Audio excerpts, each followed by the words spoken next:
बिस्मिल्लाहिर्रहमानिर्रहीम। अस्सलाम वालेकुम नाज़रीन, लाइव डॉक्टर शाहिद मसूद के साथ मैं हूं नाइला अली।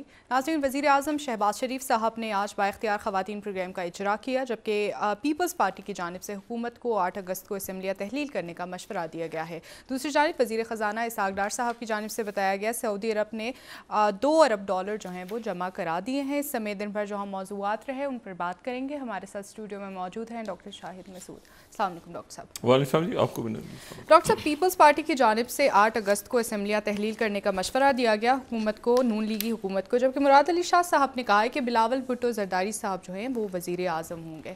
क्या इंतखाबात की तैयारियाँ हो चुकी हुई हैं पीपल्स पार्टी की जानिब से? देखें जी,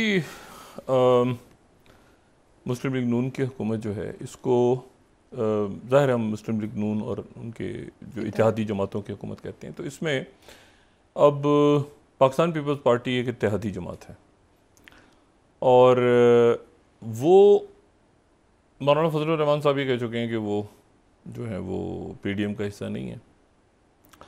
कल ये नशीद जब शुरू हुई, चूँकि लाइव जाती है तो उससे चंद मिनट पहले वो खबर आई कि जी वो इलेक्शन कमीशन की लिस्ट में नहीं है नाम, फिर वो तस्दीक हो गई तहरीक इंसाफ को। लेकिन इसमें सब बंदियों की बात हम कर रहे हैं तो हम ज़रा रोज़ थोड़ी सी इस पर वॉर गेमिंग करते हैं कि जी किस तरह से सब बंदियाँ हो सकती हैं और किस तरह से मुमकिन है।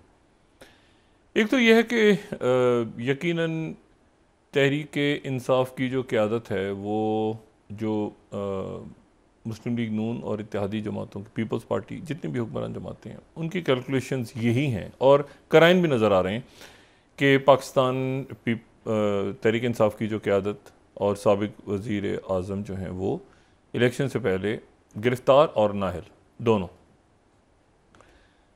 ये कैलकुलेशंस हैं। और उसके ज़ाहिर है जितने ज़्यादा मुकदमात हैं और जो मामलात 9 मई के हवाले से हैं और जो शहादतें आ रही हैं सामने और जो बातें, इस सब को सामने रख के अब इलेक्शंस की हिकमत अमली तैयार हो रही है।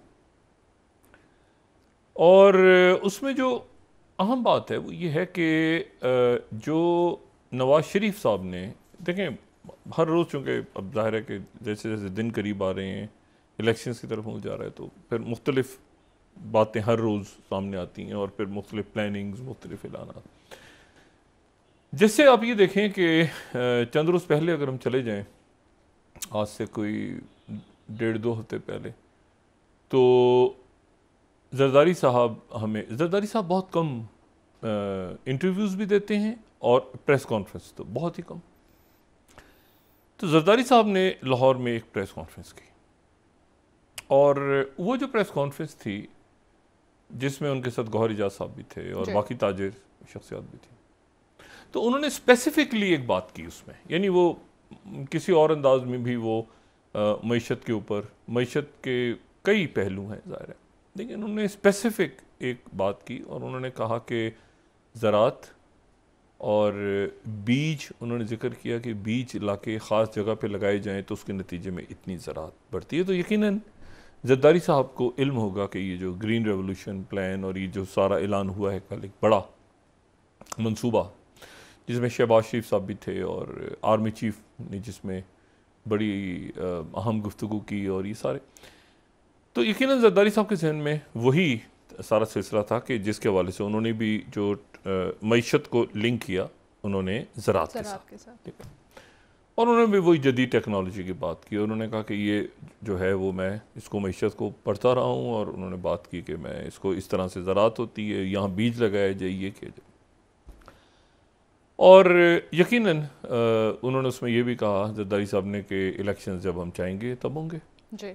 और फिर उसके बाद वो जो है वो इस दौरान ये इतलाई कि नवाज शरीफ साहब जो हैं वो दुबई पहुंच गए और जरदारी साहब की वहाँ से मुलाकात हुई। उसके बाद एक खामोशी छा गई और इस नशिस्त में थोड़ा सा ये जिक्र हुआ कि कोई बात आगे बनी नहीं और फिर उसको शाजिया मरी साहबा ने भी उसकी तौसीक कर दी। और इसी दौरान नवाज शरीफ साहब की तरफ से ये बात हुई कि नवाज शरीफ साहब खुद जो हैं वो वज़ीर आज़म के कैंडिडेट खुद होंगे। अच्छा, जब वो खुद होंगे तो जरदारी साहब फिर ये हम ज़ाहिर वॉर गेमिंग इलेक्शंस की कर सकते हैं ना कि ये पॉसिबिलिटी है, ये पॉसिबिलिटी हम कर सकते हैं। तो अब अगर नवाज शरीफ साहब खुद होंगे तो ये फिर उसके बाद बात हुई कि ये तो नहीं तय हुआ किसी मुलाकात के अंदर, लेकिन बहरहाल नवाज शरीफ साहब ने ऐलान कर दिया, वहाँ से उनकी पार्टी ने भी ऐलान कर दिया कि नवाज शरीफ साहब हमारे कैंडिडेट होंगे। अच्छा, अब नवाज शरीफ साहब अगर कैंडिडेट होंगे तो जाहिर है वो वापस आएंगे, वापस आने के बाद उनके ये अदलिया के अंदर तब्दीलियों के हवाले से उन्हीं की जमात ने बात की और हमारे जो मोहतरम तजियाकार हैं, कोलीग्स हैं, उनकी तरफ से भी बात हुई। अच्छा, फिर उसके बाद ये हुआ कि फिर यहाँ सवाल खड़ा होना शुरू हुआ, हमने भी बात को डिस्कस करते हैं ना, तो मतलब अगर नवाज शरीफ साहब खुद आ रहे हैं तो खुद इलेक्शन लड़ेंगे तो फिर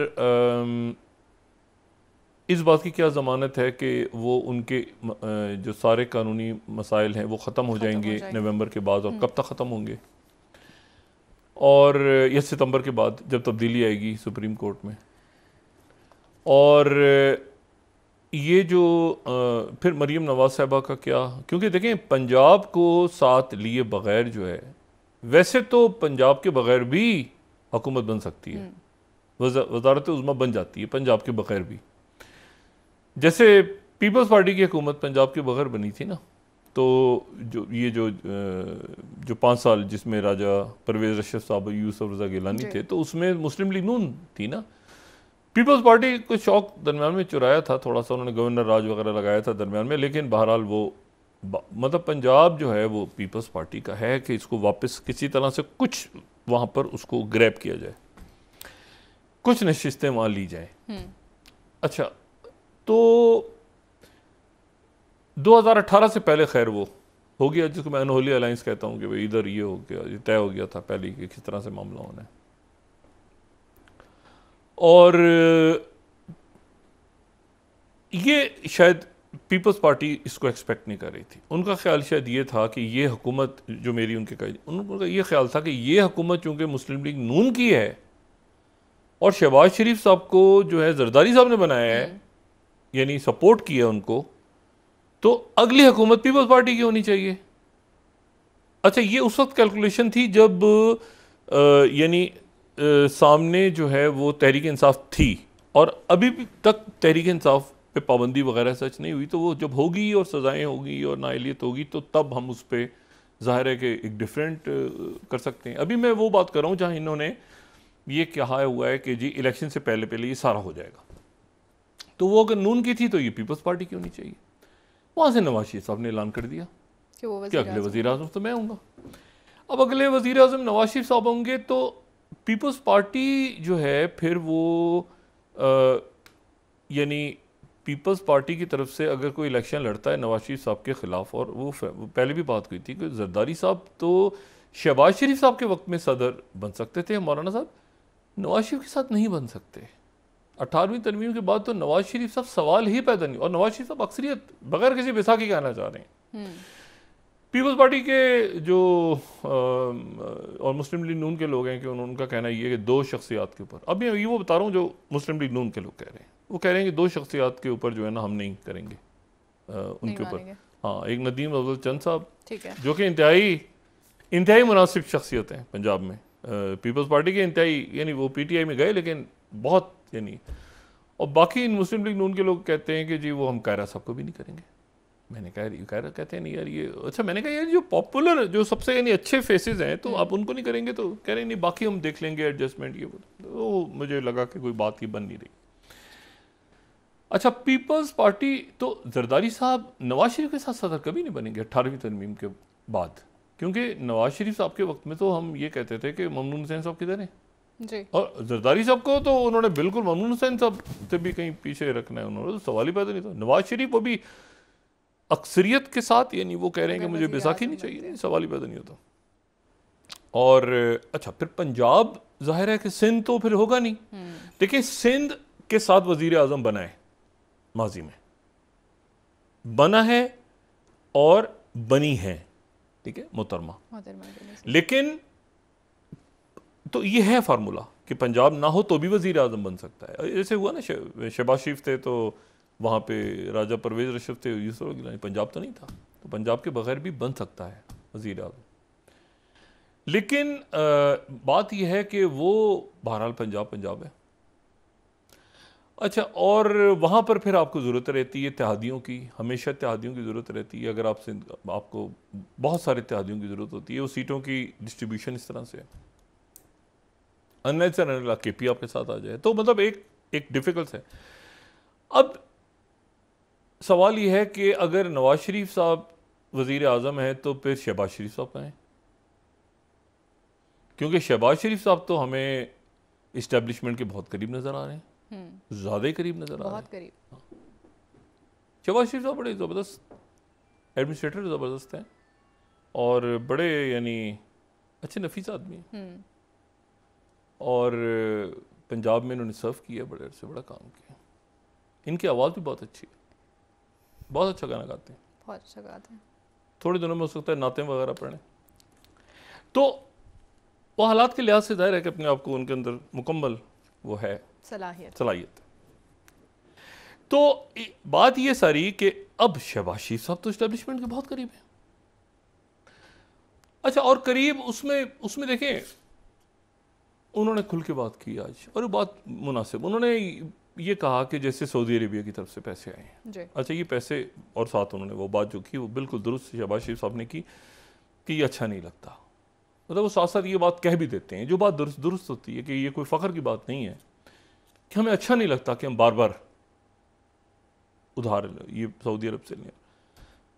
लेकिन ये है कि ये एक शहबाज शरीफ साहब को एक कमज़ोर अरेंजमेंट मिला था। ये बात भी ध्यान में रखें कि शहबाज शरीफ जो हैं वो अभी ये फैसला होना बाकी है कि शहबाज शरीफ बतौर इस सेटअप के वज़ीर आज़म के तौर पे उनकी कितनी स्ट्रेंथ थी उनके पास। क्योंकि आप देखें ना कि वो यानी अगर मतलब है कि उनको देखें ना, वो 85 अरकान को रखने पे मजबूर था ना ये सेटअप, ये जो भी अरेंजमेंट था, जो भी सेटअप था। तो हम शहबाज शरीफ साहब की पर्सनैलिटी को इस अरेंजमेंट में रख के सिर्फ फिक्स नहीं, उस पर कोई जजमेंट नहीं दे सकते कि एज अ प्राइम मिनिस्टर उनकी क्या परफॉर्मेंस थी। उसकी वजह ये कि ये अरेंजमेंट एक स्यापा था ना, मईशत का भी कुछ पता नहीं, इत्तेहादी बहुत सारे हैं, फिर ये तो जैसे तैसे करके ये टाइम आ गया। लेकिन शहबाज शरीफ साहब जो हैं वो इस्टेब्लिशमेंट के ज़्यादा करीब हमें नज़र आ रहे हैं। अच्छा, तो अभी यहाँ पर आज जो है वो मुराद अली शाह साहब ने बात की। उन्होंने कहा कि वज़ीर आज़म तो बिलावल होंगे, बिलावल साहब। जो यहाँ पे यानी आप देखें ना कि अब अगर नवाज शरीफ साहब जो हैं वो हैं तो फिर शहबाज शरीफ साहब कहाँ हैं, और शहबाज शरीफ साहब अगर हैं तो सामने बिलावल हैं या जरदारी साहब खुद हैं। और जरदारी साहब ऐसे नहीं जाने देंगे वजारत उज़्मा। देखें ना, ऐसे नहीं मेरा ख्याल है पीपल्स पार्टी जाने देगी दोबारा कि वो वजारत उज़्मा। तो पीपल्स पार्टी तो या तो अलाइंस में जाएंगे वो, लेकिन वहाँ से मखदूम अहमद महमूद साहब ने भी वाज़ेह नहीं किया।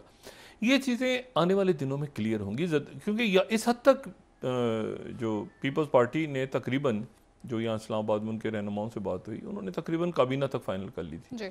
उसमें यह था कि जो मुराद अली शाह साहब हैं वो अगली जो उनका अगला इलेक्शन होगा, ये मैं आपको बता रहा हूँ यहाँ इस्लामाबाद में जो सीनियर रहनुमा है पीपल्स, उनका ये था कि मुराद अली शाह साहब कौमी असम्बली का इलेक्शन लड़के और अगले वज़ीर ख़जाना होंगे। ठीक है, यानी पीपल्स पार्टी अपनी एक पूरा जगह शेडो कैबिनेट टाइप बना के कि जी ये हुकूमत आएगी तो ऐसे होगा, क्योंकि ये हुकूमत इनकी जा चुकी, ये इनकी हुकूमत है और हमारे वज़ीरों ने तो बहुत अच्छा परफॉर्म किया। शहरी रहमान साहब हों या हिना रब्बानी खर हों या बाकी शख्सियातों का जो अच्छा परफॉर्म अच्छा किया, बहुत अच्छा किया।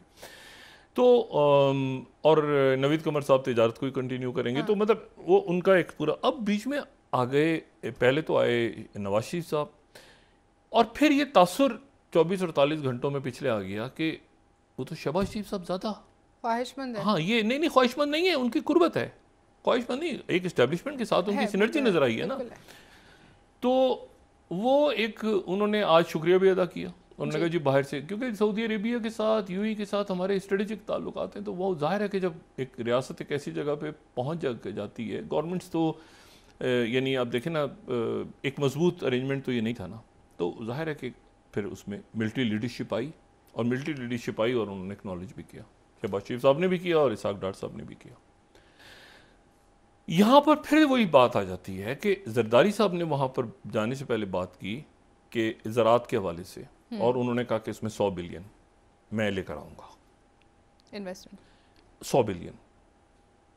नवाज शरीफ साहब की तरफ से ये बात आई कि वो मुज़ाकरात कर रहे हैं बड़े जो बड़ी कंपनीज के सीईओज़ के साथ या बड़ी शख्सियात के साथ जो मईशत के अंदर आने वाले दिनों में सरमायाकारी करेंगी। लेकिन उससे पहले ही ये एक पूरा प्रोजेक्ट हमारे सामने आ गया जिसको शहबाज शरीफ साहब ने, शहबाज शरीफ साहब भी थे, इसाक डार साहब भी थे, आर्मी चीफ भी थे, बाकी लोग भी थे, और ये एक लॉन्ग टर्म मंसूबा है। यानी ये ऐसा मंसूबा है जिस पे आप जाके आप समझें कि ये अपनी जगह रहेगा इंशाल्लाह। और इसमें मेरे कुछ लोगों से बात हुई, ज़ाहिर है कोई ऐसा कोई इस पर ब्रीफिंग तो नहीं मेरे पास, लेकिन मुझे इतना ज़रूर पता है कि इसमें आप टेक्नोलॉजी जब लेकर आ जाते हैं, आप ज़राअत इसमें ले आते हैं, आप टेक्नोलॉजी ले आते हैं, फिर आप इसके अंदर इनोवेशंस होती जाती हैं मज़ीद मतलब एक से दूसरा प्रोजेक्ट, दूसरे से तीसरा, चौथा, पांचवा, बहुत कुछ इसमें हो जाता है। और जो हम टेक्नोलॉजी के दौर में दाखिल हो रहे हैं तो वो सिर्फ खेती बाड़ी तक चीज़ें महदूद नहीं रहती, फिर उसमें टेक्नोलॉजी जब आ जाती है, इन्वेस्टमेंट्स आ जाती हैं, तो फिर वो बहुत, जैसे कि कल कहा गया कि खलीजी रियासतें भी उसमें इन्वेस्टमेंट करेंगी, तो वो सिर्फ आगे बीज तो नहीं लगाएंगे ना, ये पौधे, वो इन्वेस्टमेंट्स होंगी, रिसर्च होगी, कोई नई कहाँ पे जा रही है। और ये फूड सिक्योरिटी के इश्यूज देखें, ये अभी आपने देखा है ना, यूक्रेन, पूरी दुनिया यूक्रेन की मोहताज हो गई है कि जी वहाँ पे जंग छिड़ गई है तो पूरी दुनिया में ग़िज़ाई किल्लत ना पैदा हो जाए। तो ये फूड सिक्योरिटी एक बहुत बड़ा इशू है, क्लाइमेट एक बहुत बड़ा इशू है। आप ग्रीनरी दोबारा लेकर आते हैं तो क्लाइमेट, अब जगह जगह वो पत्थरों की आपने बनाई हुई हैं हाउसिंग सोसाइटियाँ और ये और फलाना ढिमाका, शहर के शहर जो है आप देखें क्या खूबसूरत गांव होते थे, और वहाँ आप जाएँ तो आप बेजार हो जाते हैं कि क्या यहाँ पे कंस्ट्रक्शन लोगों ने कर दी हैं। तो एक अच्छा है कि एक कोई ज़रूरी सा एक ग्रीन दोबारा, उसका नाम भी ग्रीन रखा गया है। तो देखते हैं कि आने वाले दिनों में क्या रंग लेता है। लेकिन सवाल ये है कि वो इन्वेस्टमेंट्स कहाँ गई जो पीपल्स पार्टी ने की थी, वो किधर गई जो नवाज शरीफ ने। तो इधर तो ये प्रोजेक्ट कंप्लीट है, इसकी तो सारी बनी हुई है, इसका सारा जो प्लान है वो बना हुआ है, ठीक है। अभी और कौन कहाँ कितनी इन्वेस्टमेंट्स करेगा, सऊदी अरेबिया कितनी करेगा, चाइना आगे पीछे, उसकी ये कंप्लीट तैयार है। तो ये अभी सब बंदियां होनी है। अच्छा, इशू मईशत है। इशू अगर कोई अगले इलेक्शन में नज़र आता है, यानी अगर मिसाल के तौर पे इसमें अगर जो है वो तहरीक इंसाफ लड़ती है इलेक्शन, तो भी मुल्क का इशू मईशत है कि मईशत और साथ मईशत के साथ सिक्योरिटी को जोड़ते हैं आप, और बाकी मामलात को। तो ये अभी सब बंदियाँ होना ज़रूरी हैं और बाकी, और इसीलिए फिर आज भी हमने देखा कि थोड़ा सा उन्होंने कहा कि नहीं, बिलावल भुट्टो ही हमारे वज़ीर आज़म होंगे। तो क्या बिलावल जो हैं वो नवाज शरीफ साहब के ख़िलाफ़ इलेक्शन लड़ेंगे या कहीं इत्तेहाद होगा, ये शुरू में बातचीत हो रही है, आगे जाके तो सब बंदियाँ अभी होना बाकी हैं। ठीक है। और मैंने आपसे कहा ना कि अब इसमें शहबाज शरीफ साहब भी यानी एक नज़र आ रहे हैं ना, हम एक स्ट्रॉन्ग प्राइम मिनिस्टर के तौर पे आखिरी जो उनका एक महीना है तो उसमें वो एज असर्ट भी कर रहे हैं अपने आप को। लैपटॉप स्कीम, ये मतलब आज वो गए, वो यूनिवर्सिटी का दौरा किया उन्होंने जी। और मैंने कहा ना कि अभी उनको एज अ प्राइम मिनिस्टर हम इसलिए कंप्लीट जज नहीं कर सकते कि वो एक कमज़ोर सिस्टम को हेड करते रहे हैं। कमज़ोर सिस्टम था जो स्टेबल नहीं था, जो मतलब है कि, तो इसलिए जज करना मुश्किल है कि एज अ प्राइम मिनिस्टर उनकी परफॉर्मेंस कैसी, मतलब मईशत, ये वो तमाम मसला, वो तहरीक इंसाफ के चेयरमैन ने उनको नहीं बैठने दिया काफ़ी अरसे, तो सुकून से, तो वो अभी मतलब पता नहीं कि अभी उनकी परफॉर्मेंस। लेकिन मैंने आपसे कहा ना कि वो ये जो आखिरी एक महीने है इसमें वो तेज़ी के साथ वो असर्ट करते आपको नज़र आ रहे हैं अपनी एज अ प्राइम मिनिस्टर, ठीक है ना। मुख्तलिफ जगहों पे प्रोजेक्ट्स का आगे पीछे दाएँ बाएँ इफ्तिताह भी कर रहे हैं, बात भी कर रहे हैं, ये भी कर रहे हैं। उसमें सवाल ये कि वो खुद एज अ कैंडिडेट हैं या नवाज शरीफ साहब कैंडिडेट हैं, ये अभी तय होना बाकी है। और पीपल्स पार्टी कहाँ पे होगी और इत्तेहादी सारे कहाँ होंगे, तो रफ्ता रफ्ता इलेक्शंस की तरफ हम जा रहे हैं। अच्छा, अब यही सारी बातों को अब आप ले जाएं कि आपके यहाँ की इन्वेस्टमेंट्स, आपके यहाँ की फॉरेन पॉलिसी, आपके मुल्क ने कहाँ जाना है, किस तरफ क्या होना है, इससे ये सारा का सारा आप ज़रा दोबारा नज़र डाल लें कि लिथुआनिया में आज क्या हो रहा है। नेटो का इजलास है नेटो बाइडेन जी, नेटो की समिट शुरू हो गई आज पहला दिन, और कल रात को जनाब वहाँ पे लैंड हो गए प्रेसिडेंट बाइडेन, और इंतहाई खुश, इतने खुश प्रेसिडेंट बाइडेन। अच्छा। और मेरा ख्याल है कि ये उनकी जो प्रेसिडेंसी है उसकी अब तक की सबसे बड़ी अचीवमेंट है। सही।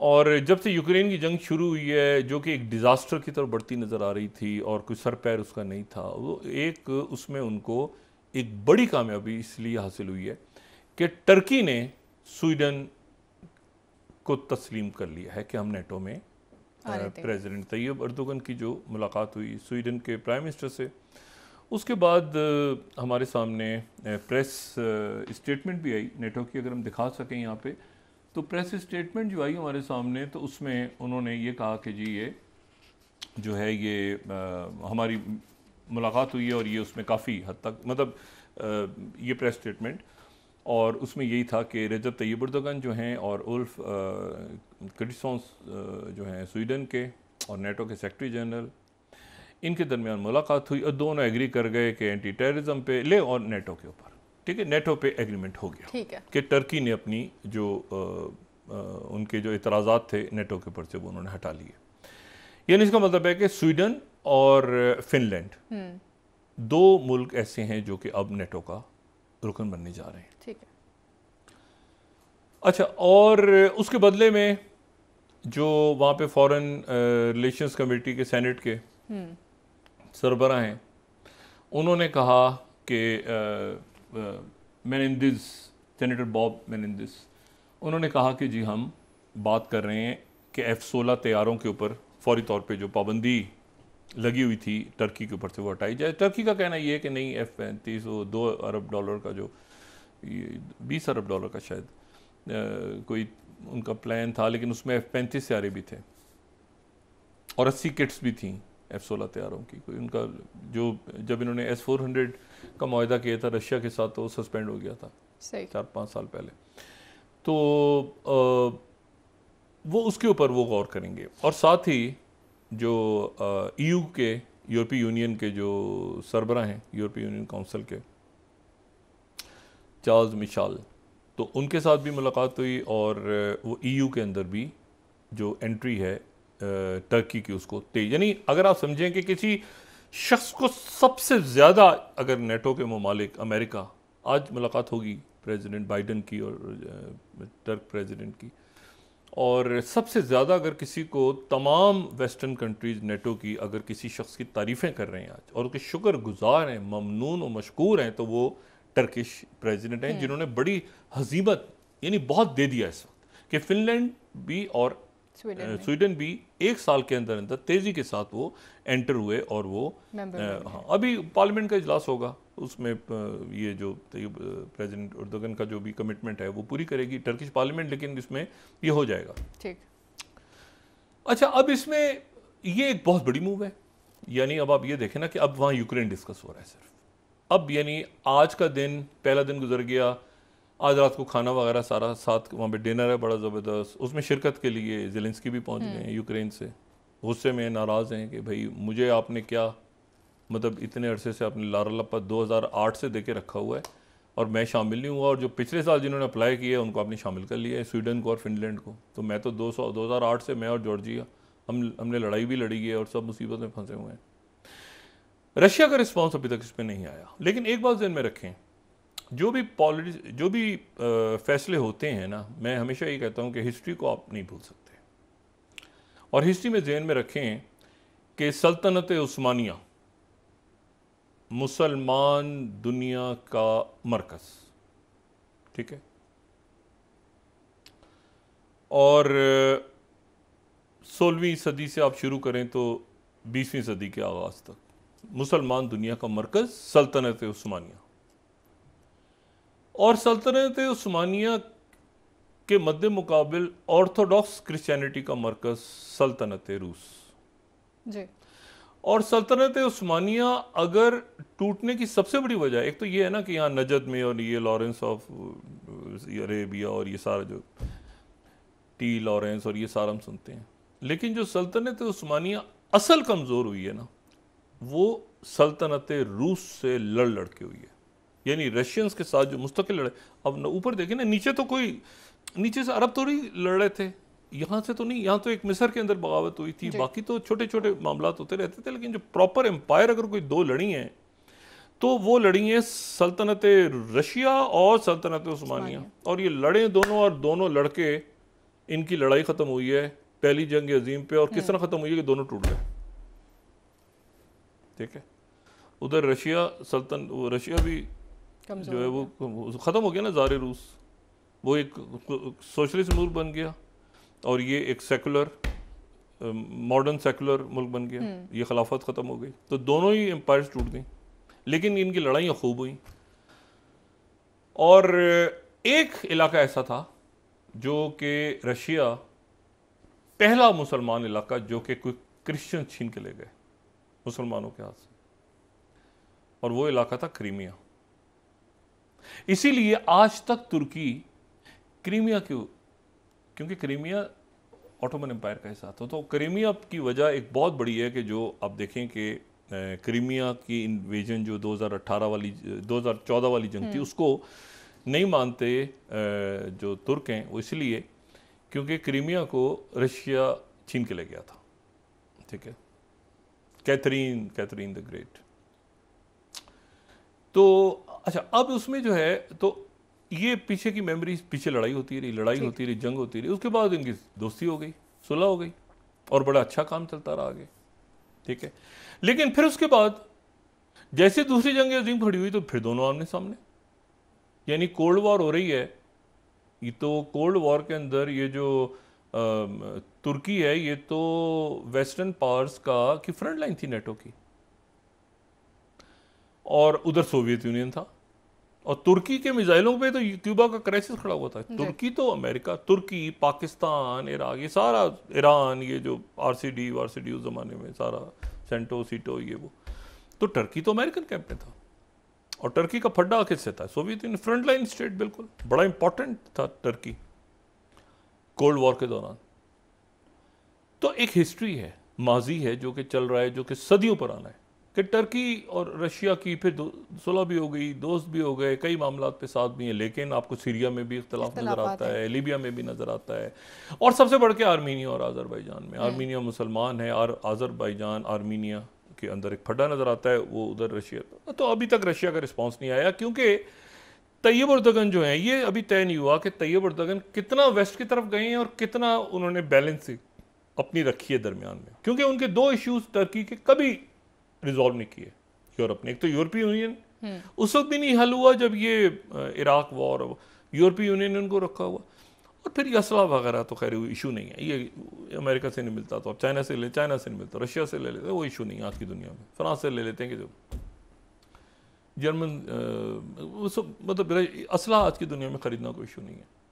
इशू ये है कि आप किस तरफ आपका जो अब वो कितना गए हैं नेटो की तरफ और वेस्ट की तरफ, और क्या, क्योंकि फ़ोन पे बाइडेन से बड़ी लंबी उनकी बात हुई, अर्दोगन से रिक्वेस्ट की उन्होंने, ये करें वो करें, फिर उनके अगर यूरोप उनको खोलता है अपने साथ, यूरोपीय यूनियन लेकर आता है, तो कितना जाते हैं नेटो में, तो वो हैं। अब नेटो में उनके साथ अगर स्वीडन और ये सारे मुल्क आ गए और उनकी वजह से आए, ठीक है ना, तो ये एक बहुत बड़ी एक टर्की का हिस्टोरिकल मूवमेंट जिसको कहा गया है ना, कि टर्की ने दो मुल्कों को अलाउ कर दिया। हंगरी वाले उन्होंने कहा था कि जो तुर्की फैसला करेगा वही हम करेंगे स्वीडन के बारे में। अच्छा, अब इसमें एक बात फिर ये आती है कि टर्की जो है वो किस तरफ जा रहा है, क्योंकि जिस वक्त ये ऐलान हुआ है ये सारा, तो जीसीसी ममालिक, Saudi Arabia, Kuwait, UAE, Bahrain, इन सब के वज़राए ख़ारिजा रशिया में, और वहाँ पे समिट हो रही है रशिया और जीसीसी की, और उसको तास ने भी बड़ा प्रोमिनेंटली और अरब न्यूज़ ने भी बड़ा प्रोमिनेंटली, और जितने मिडिल ईस्ट के अखबार हैं, 17वीं स्लाइड अगर हम तास की दिखाएं या अरब न्यूज़ की दिखा दें 18वीं, तो रशिया और जीसीसी कॉपरेशन ये उसको स्ट्रेटेजिक लेवल पे ले गए हैं, ठीक है। अगर हम 19वीं भी दिखाएं तो joint statement following Russia GCC strategic dialogue meeting, ठीक है। अच्छा, तो ये वहाँ पर जो अरब ममालिक जीसीसी, ठीक है, जीसीसी के ममालिक, अरब लीग नहीं है, ये ज़हन में रखें, अरब लीग में ये वो है जो खलीजी ताउन काउंसिल से हम कहते हैं, लेकिन यही ममालिक अरब लीग को, जाहिर है कि लीडरशिप तो यही है सारी, सऊदी अरेबिया इसमें मौजूद, उनके फॉरेन मिनिस्टर, सारे फॉरेन मिनिस्टर्स वो रशिया में। तुर्की ने इस दौरान ऐलान, अब ये देखना है आने वाले दिनों में कि टर्की की पोजीशनिंग विज़ावी चाइना क्या होती है। चाइना के साथ भी टर्की प्लस माइनस है। टर्की जो है ना वो थोड़ा, टर्की ने अपने आप को बड़ा बैलेंस करके टर्की चला है। टर्की में एक दफ़ा मतलब टर्की में जैसे है कि यार ये हमारा जो मिडिल कॉरिडोर है ये बेल्ट एंड रोड में होना चाहिए कि नहीं होना चाहिए, और ये कि पिछले 23 साल से हमारे यहाँ कोई चाइना के प्रेसिडेंट नहीं आए, ठीक है ना, 2000 के बाद कोई नहीं आया, तो हम इस तरफ जाएं बैलेंस करें दरमियान में। और चाइना मतलब उनके अच्छे ताल्लुकात हैं, लेकिन ये कि वो ब्रिक्स में एससीओ में इधर उधर रहें या अभी ऑलरेडी नेटो में रहें, तो उन्होंने अभी वो दरवाजे भी खुले हुए हैं और ये दरवाजे भी खुले हुए हैं। लेकिन हर मुल्क अपनी पॉलिसीज़ को बड़ा बैलेंस करके, क्योंकि देखें ये जो गंदम की तरसील है यहाँ से, ये तुर्की से होनी है। हाँ, ये टेरिटरीज का भी इशू था, और ये जो बॉस्फोरस की, और इसके ऊपर भी एक ज़माने में रशिया का क्लेम था, लेकिन बाद में ख़त्म हो गया, रिजॉल्व हो गए थे। तो रशिया टर्की के ताल्लुकात अब कैसे होते हैं आफ्टर इस ऐलान के? नेटो को मिल गई कामयाबी बड़ी कि नेटो के अंदर स्वीडन और फिनलैंड 2 मुल्क ऐसे जिनको यानी प्रेसिडेंट बाइडेन इस मरहले पे कह सकते हैं कि भाई एक मिनट, मैंने नेटो को एक्सपेंड किया है। एक नेटो जिसको ब्रेन डेड कह रहे थे मैक्रोन, जिसको ख़त्म हो गया, कुछ नहीं है, और रशिया उस पर कैसे रिस्पॉन्ड करता है, और चाइना इसको कैसे देख रहा है, ठीक है, और बाकी दुनिया इसको कैसे देख रही है, क्योंकि ये यहाँ से ओपेक प्लस है, ये ज़हन में रखें, ओपेक प्लस है जी। और तो साथ ब्रिक्स ने आगे बढ़ना है, क्या होना है, कैसे होना है, तो ये और एससीओ, तो ये सारा कुछ ऐसा है कि इस वक्त उन्होंने कहा कि F-16, मेरा ख्याल ये है कि अगर वो इधर जाए ना तो टर्की F-16 के F-35 सब कुछ दे देंगे इस वक्त, जो वेस्टर्न अमेरिका खास तौर पे, क्योंकि उनके लिए इतना वाइटल हो गया अब टर्की की पोजीशनिंग कितनी वाइटल है। क्या टर्की बैलेंस में रहेगा, ठीक है, ये भी आने वाले दिनों में देखना है, क्योंकि स्वीडन के ऊपर से जो पाबंदी हटाना है वो अचानक हुआ है, वो अचानक हुआ है, ठीक है सर। मतलब वो एक्चुअली ब्रेक का वक्त हुआ, डॉक्टर साहब वापस स्वीडन वाले भी परेशान थे ना कि पता नहीं क्या होगा, इसीलिए मंडे की शाम को मिले, पता नहीं तैयब खदशात का आप भी ज़ाहिर करते रहें। बिल्कुल, वापस आके बात करते हैं मजीद। नाज़रीन एक ब्रेक ले लेते हैं, हमारे साथ रहिएगा।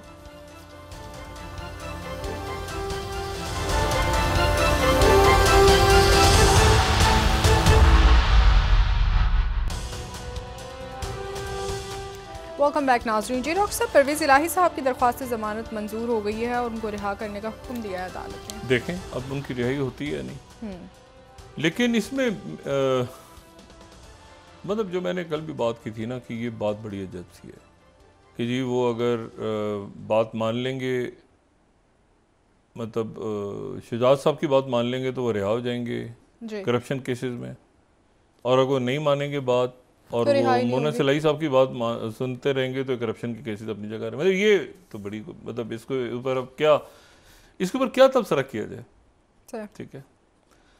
और एक और बड़ी ज़बरदस्त शख्सियत में तो पाकिस्तान तशरीफ़ ला रही हैं 2-4 दिन में, और जब कदम रखेंगी पाकिस्तान पे तो हम उनके एजाज़ में हो सकता है मैं उनको एयरपोर्ट पे रिसीव करने भी जाऊँ, और वो तशरीफ़ ला रही हैं, और वो कनाडा से तशरीफ़ ला रही हैं पाकिस्तान काफ़ी सालों के बाद, और मैं उनसे जाके ख़ास उनके इस्तकबाल के लिए जो है वो हारवा लेके जाऊँगा।